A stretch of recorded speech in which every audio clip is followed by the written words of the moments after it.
Now, I'm sure everyone's familiar with bartenders. They take our money and supply us with that much needed confidence juice. But have you ever heard of a beer tender? Hi, I'm Menelik. Today we're joined by Dani, who works at Dogfish Head Miami. We're going to hear about the job, the people, and some of the more unusual experience our guest may have had.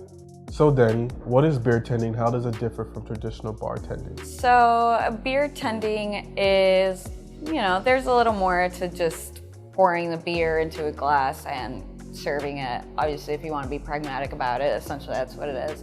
But it's in many ways a lot like bartending and working any other bar, lots of, multitasking, making sure you pour the beer correctly, wiping down, bar backing, all that stuff. It's definitely a very multitasking kind of job. I was wondering how different is the crowd at a place like Dogfish than a regular bar? Significantly more tame, that's for sure. Beer drunk is definitely different from liquor drunk. I know my beer drunk is different from liquor drunk, but usually a much chiller vibe. People aren't really dancing around, jumping around. Everyone's kind of just chilling, having a conversation. So it's a nice, typically nice chill environment. Now I know at Dogfish you have a selection of beers that you tend to serve, but have you ever created your own weird drink? So because it's beer, obviously I'm not a brewer. I don't really make the beers. I mean, sometimes I'll have people tell me, give me a little bit of all these, and I don't really try it. It sounds kind of gross. But we do, at Dogfish, we do beer slushies, which is kind of neat. We'll do the beer, sugar, and whatever juice, puree, spice, whatever little concoction we make. We get to play, a little bit of mixologist, I guess, with that. We had this dragon fruit, like acai beer for a little while. So it had dragon fruit, acai, other berries, I can't remember, we don't have it anymore. But I threw in some coconut, banana, and it was kind of like a little acai, dragon fruit bowl, that's how I kind of sold it to people, and it was pretty tasty. It was fun. That's cool. You can be a little creative with that. Now after customers have had too many drinks and becomes very generous or offers you and your coworkers drinks, what do you usually do? Normally I say no. Of course, I have some regulars or friends that come by sometimes and, don't tell my boss, but sometimes we'll take some little shots together. Sometimes they'll bring some alcohol, or we'll do shots of the higher content beer and stuff. It's the environment, and no job are you supposed to drink on the job, but when in Rome, or in this case, when in a brewery. Tell me about a time when a customer may have gotten just a tad bit too drunk. How did you deal with this intoxicated customer? So I'm not the most confrontational person. I try really hard to kind of weasel my way out of these situations and diffuse. But obviously, if I have to cut somebody off, I'll do it, and I try and do it nicely. Usually I'll be like, hey man, you kind of shift it onto you, you wouldn't want to make me lose my job.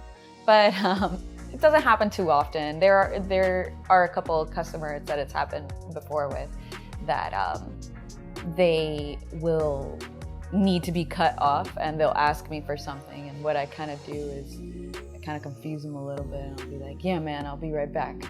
And I'll do a couple of laps and act really busy, and eventually, normally they kind of forget they even ordered the drink. Usually when they're at that point, it kind of goes over their head, and I win in that scenario. What are some generally weird customer interactions you've dealt with? A lot of weird interactions happen from time to time, such as the nature of being around drunk people. But one of my favorite situations was I had this guy sitting at the bar. He ordered some food with me. He ordered a shrimp ceviche, and my dear coworker Josie brought him his ceviche, but he forgot to bring him utensils. Now, any other person would probably ask for a utensil. Hey, I need this to eat my ceviche, I need a fork. But I guess he didn't, because I kept going about my shift, and then eventually I kind of stopped and looked around, and I saw that he was kind of hovering over his ceviche, looking a little troubled. And I look into his bowl and I see that he has about 2 shrimp left. And I'm like, do you need a fork? And he kind of just like pauses, and he's like a deer in the headlights, and his friend starts laughing. And I couldn't help it. I was just so taken aback. I'm like, were you eating the shrimp with your hands the whole time? And he kind of like got all red, and he like, you know, nodded his head like, yeah, I've been eating with my hands. And I kind of just started laughing. I'm like, dude, you could just ask for a fork. So I wish I would have noticed him, because the visual, you know, image in my head of him kind of just hobbling over, you know, his little ceviche, you know, eating his little shrimp with his hands. Kind of gross, but hilarious. That was that was a funny little instance once. With the experiences you had in mind, what are some valuable life lessons you learned from your time as a beer tender? Definitely, it's opened my eyes to people, I guess, in a way. Yeah, I consider myself a bit of like an ambivert person. I'm not the most outgoing, but it's definitely, you know, introduced me to different walks of life.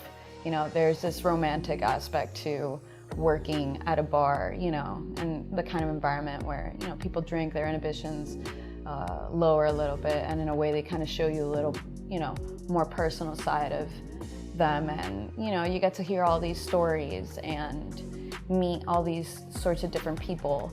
And it's very beautiful. It's very beautiful, you know. Beer is awesome, and it's a fun job, but definitely there's almost like this humanitarian aspect, you know. Sometimes people come to you just because they kind of need someone to talk to, and I think that's kind of nice.